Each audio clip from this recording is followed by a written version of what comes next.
We are back with Green Mountain Mornings on WKVT 100.3 FM and AM 1490, Brattleboro's news talk station.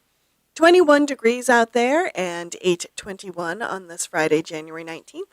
I'm your host, Olga Peters, and my segment today with Randy Holhut from the Commons is being filmed by Brattleboro Community Television, and the broadcast later today of Green Mountain Mornings tonight is sponsored by Brattleboro Savings and Loan.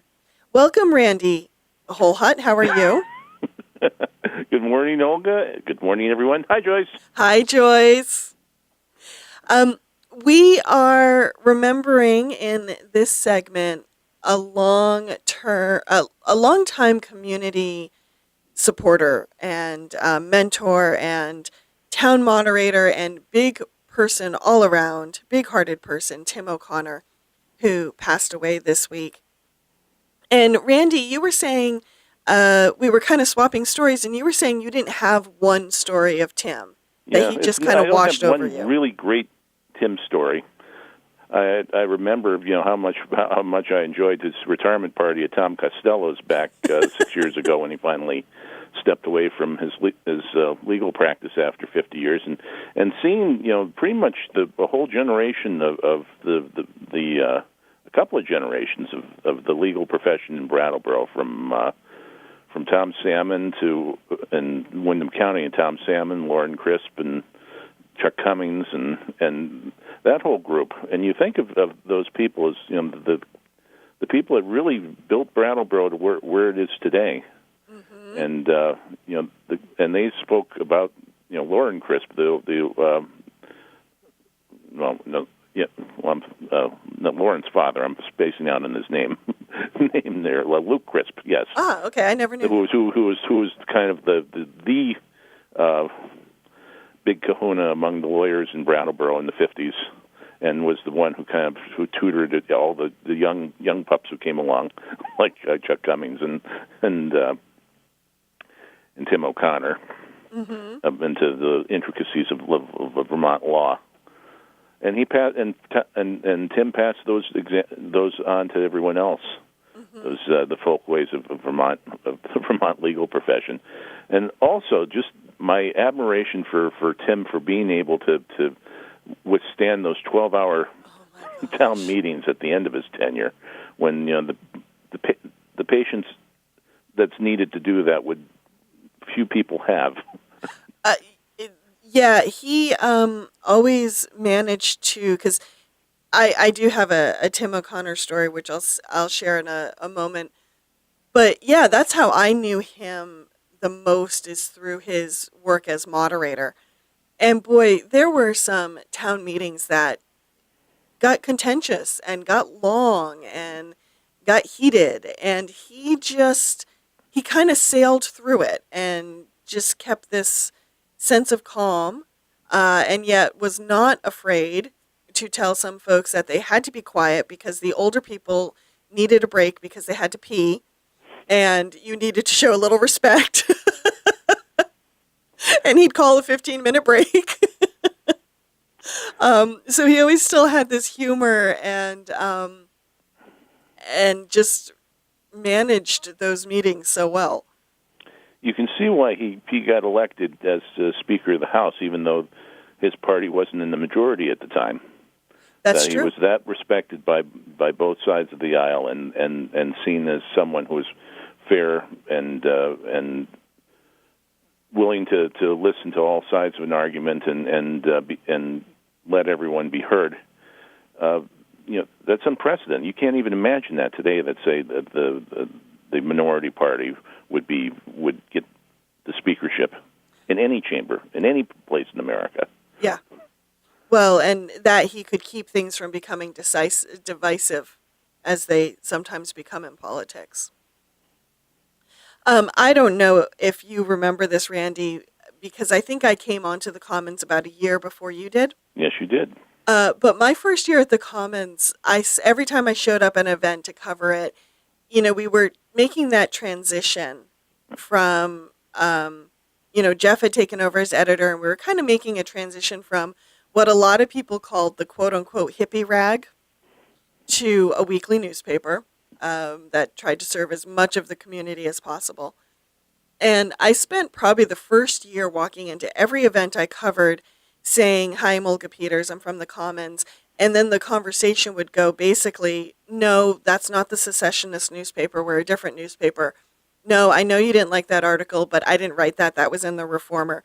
Uh, no, we're not the Reformer. We're not owned by the Reformer. No, we're not the former Vermont Observer. We're the Commons." And that was like for the first year, that was my entire conversation. And I remember walking into a community meeting. I think it was a chamber meeting, or it was something being held by BDCC. And I walked in, and I didn't really know Tim O'Connor at the time because I hadn't covered too many town meetings at that point that he had moderated. But I walked in, I introduced myself, and he was the first person to look at me and say, "The Commons! I love the Commons!" And I was just like, "Yes, we have made it! We are a real newspaper now!" And I will always be grateful to Tim O'Connor for that moment. But that was the secret of Tim. He made you feel comfortable, and no matter who you were, and he just when I was still at the Reformer, and he'd come bouncing into the room to promote, say, the 4th of July parade or something else, or if it was his favorite time of the year, the Final Four in NCAA basketball, so he could root for his Georgetown Hoyas, his alma mater. Mm-hmm. He was just a really joyous person, and I think we're tomorrow at the funeral at St. Michael's Catholic Church on Walnut Street at 1:00. It's when the service begins. The church is going to be packed, probably with people from all over the state. And, I wouldn't be shocked to see a lot of his surviving colleagues from the State House there and current folks. I wouldn't be shocked to see Howard Dean there, since they were in Tim and his wife Martha were in Dean's corner right from the beginning, and of course Kate ran was his chief of staff for years. Yeah, that's right. Kate, their daughter. Yes, and this is, and there's going to just be all kinds of I remember when Tim did this, or I remember Tim saying this, or Tim reaching out to me when I needed help, or all the stories we're going to hear tomorrow. It's going to be. I don't think there'll be many tears tomorrow. I think there'll be more laughter and joy than there will be tears. Not that that we don't miss them. We will, because they're not making many more guys like Tim O'Connor anymore. No. But that we're going to remember him with a smile. Thank you, Randy. So the funeral service for Tim O'Connor is being held tomorrow at 1 p.m. at St. Michael's Catholic Church on Walnut Street. Randy and I will return after the break. Welcome back to Green Mountain Mornings on WKVT 100.3 FM, AM 1490, Brattleboro's news talk station. 21 degrees out there and 8:37 on this Friday, January 19th. I'm your host, Olga Peters. And as you could hear, Randy and I were talking Olympics just now, and we'll get to that later in this segment, because there will be a number of Vermonters at the Olympics, and there will also be Harris Hill ski jump is coming up as well. But before we get to that, Randy, let's talk a little bit about some events that are happening downtown this weekend, specifically a local gathering of the Women's March at Pliny Park. Yes, that's coming up at 11:30 tomorrow, on the one-year anniversary of Mr. Trump's inauguration as president. Yeah. And there's certainly been a lot of things that have happened since then. You think? But the two news people laugh nervously. No, there's no need to be for a nervous laugh about that. So, lots of good things have happened too. Mm-hmm. And the good thing that's happened is the mobilization of people getting up and not just marching, but marching down to their town clerk's office to take out papers to run for office. Right. The number of women who are running for public office from the school board and select board on the local level all the way to Congress is completely off the charts. Of the figure I like to quote is, Emily's list, the Fund for Women in Politics. Mm-hmm. Usually on a normal election year, they get a few hundred people to inquiring about help for running for office, and so far this election cycle, they've had nearly 30,000 inquiries. Oh, wow! That's pretty incredible. Yes. That all year long, I think the conversation has been around for a lot of communities has been around representation and changing who's running for office and all sorts of office. But that really brings it home. 30,000 inquiries. That brings it home. Yes. Because really, I know, there's some activists that would take issue with that you can shout and march all you want, but the change happens inside the halls of the State House and the Capitol. Right.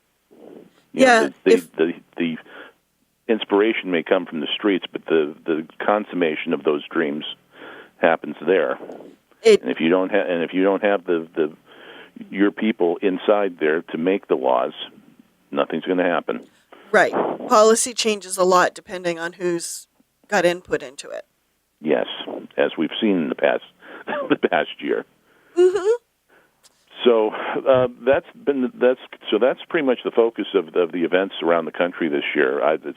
The turnout probably won't be as big as it was last year, where we saw 1 million people in Washington, hundreds of thousands of people in Boston, New York, and other cities around the country and around the world, actually. But there are going to be a lot of folks out all over, and the main one's going to be in Las Vegas this year, the keynote event, for two reasons. One, the hotel massacre from a couple of months ago, to bring light to the fact that the Republican Congress is totally in the pocket of the NRA and doesn't care how many people die and stupid things like that. And also to call attention to Nevada being an example of a swing state right now, where there's open seats in this election cycle, and where there's been success when people have mobilized and got out the vote. And that's what's going to make a difference for the anti-Trump forces this year, is showing up and voting in large numbers. That's what I am looking forward to seeing, is to see how voter turnout has changed. And I'm really hoping, even though it's only the midterm elections, that we really kind of bust the charts on a few things there. Well, that's been the trend, that people show up for the presidential elections and sit out the midterm congressional elections, and that has led to electing some of the worst Congresses this nation has ever seen. And that's not hyperbole. In terms of productiveness and in terms of destructiveness, the current Congress is off the charts bad. And we tend to be a little myopic when we're voting. We look at the president, which of course is an extremely important job. I'm not trying to downplay that at all. But we forget that, at least when they're respected, this government is set up with checks and balances. And so if you want to have power, you need to focus, and if you want to have influence, you need to focus on all branches of government, not just the presidency. And until that fine day, when we have proportional voting, and it's not a 50% plus one equals winner system. You have to vote for the person you think is going to win. Do you think we'll ever have proportional voting? No. No. It might be a hope. That's almost as futile as adopting the metric system in this country. Yeah, maybe we should focus on getting better health care first. Yes. And remind us again, Randy, when the event, the Women's March in downtown Brattleboro, starts? It's going to be from 11:30 to 12:30. It's not in March, but kind of a gathering at Plenty Park where all the gatherings happen. Last year they got about 300 people there. I imagine a similar number will turn out, and there will be some interesting signs and some spontaneous singing and testifying, but mostly from what Maggie Cassidy, one of the organizers of the event, said, they're just going to just show up. That's the first part to change, is showing up. Let's switch gears and talk about Harris Hill. Yes, it's coming. When you see the memorabilia show up in the front window of Zephyr Designs on Main Street in Brattleboro, you know Harris Hill's right around the corner. And will the competition be slightly different because it's an Olympic year? It will be, because the top jumpers will be in Korea, but the next bunch of up-and-coming jumpers are going to be on showcase this year. The ones who were too young to make the Olympic team this year. So just because it's an Olympic year doesn't mean the competition is going to be subpar. There's going to be a lot of people trying to make their reputations for the next go round. That is a good point. That actually makes it a little more exciting in a way. It is, and just for decades it's been kind of the highlight of winter in Brattleboro, Harris Hill, of getting people from all over to come to the hill and jump, and certainly the Slovenians, who've been dominating the last couple of years at Harris Hill, certainly love Brattleboro. And you may spot some of them on your television next month if you're watching the ski jumping. Okay, if you're watching the Olympics. You'll be seeing lots of Vermonters. That was my next question. Well, the newest Vermonter that joined the team is from Morrisville, Emily Drissengacher, who's a Dartmouth grad and biathlete.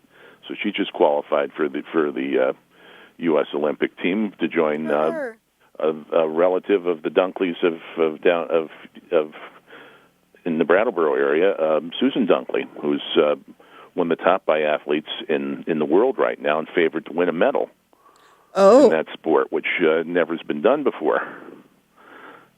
Susan lives up in Barton. She's daughter of Stan Dunkley, who was the first one of Bill Koch's teammate during that run that the U.S. Nordic team had in the mid-'70s and early '80s as being competitive. And then we got the Caldwells. We got two of them racing. John Caldwell and Putney pretty much invented cross-country skiing in these parts. But Sophie Caldwell, she's from Stratton Mountain School, and she's got 4 World Cup medals, so she'll be racing. And her cousin, Patrick Caldwell, will be going to his first Winter Games. He was the 2015 Nordic champion. He's also a Dartmouth graduate. Devin Logan may be on the team. She's still qualifying. She's got one more event, so we don't know whether she's going to make it or not. Okay. She won a medal in the last silver medal in slope style, which is like snowboarding except on skis, doing those wild and fantastic tricks in the air. Yeah. Kelly Clark is also trying to qualify for her 5th Olympics.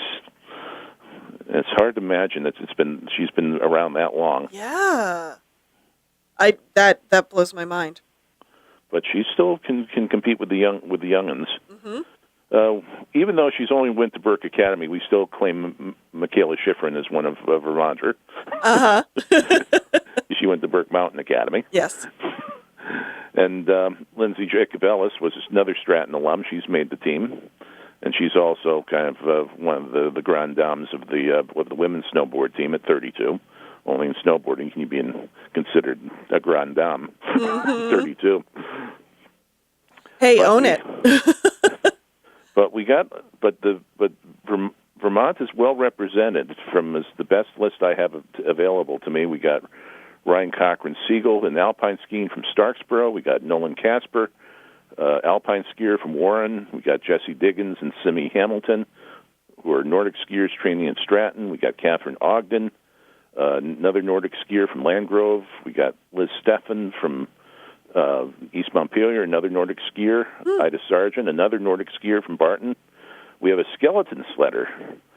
This is the looks like luge, except you go face first. Oh, right. Okay, thank you for that. Mike Rogals from Orwell. Uh-huh. We got Tara Garrity Motes, who's a female ski jumper from West Fairleigh, and Alex Diebold, another snowboarder from Manchester, and Ty Walker from Stowe, a snowboarder, and Amanda Pelkey, who's on the women's ice hockey team from Montpelier. So Way to go. That's a pretty long list of Vermonters going to be marching in for the opening ceremonies next month. Way to go, Green Mountain State. We are out of time, Randy, but I just want to quickly remind everyone about an essay in the Commons by Tim Weed about cats and how they can be these beautiful muses for writers. Did you read that essay, Randy? Oh, yes, I did, and it was a very good one. Not just because I'm biased, because I'm a cat person, but there's cats kind of get a bad rap, and cats seem to be just reduced to being, stupid internet videos and or memes on Facebook, and there really are just when you get a good cat and she's there with you every day, and you kind of mind meld after a while. You know what she wants. Mm-hmm. She knows what you want. Mm-hmm. You start meowing at her. She starts meowing at you back. You know when she wants to go out and when she wants to be fed, and when she's looking for affection, and when she wants you to just go away. Mm-hmm. But the symbiotic relationship of cats that started from way back when the cats decided, hey, if we hung out with the humans, we'd get treated really nice. And they got mice around there with grain stores, so we can have dinner. Yeah. Get out of the cold and have dinner, or out of the wet and have dinner. And from there, evolution took over. But that really the felines that are around us are not that far removed from the big cats. Yeah, they're still pretty wild, whether we still, realize it or not. As I think of them, purry, stone-cold killers. And some of the cats I've known have been excellent in that regard. In terms of if it's live and it comes into the yard, it doesn't leave in that condition. Especially if it's a mouse. No, chipmunk, or especially chipmunks. Mm-hmm. Kitties love chipmunks. Yes. Well, on that note, Randy, thank you for joining me today. Okay, I hope we had some fun in between the morning and the sports and the politics. We did. Who better than cats to cheer you up when it's been all about politics? Yes, as I look over at Agatha in a puddle by the wood stove. Good old Agatha. Hey, Randy, I will talk to you in 2 weeks. Okay.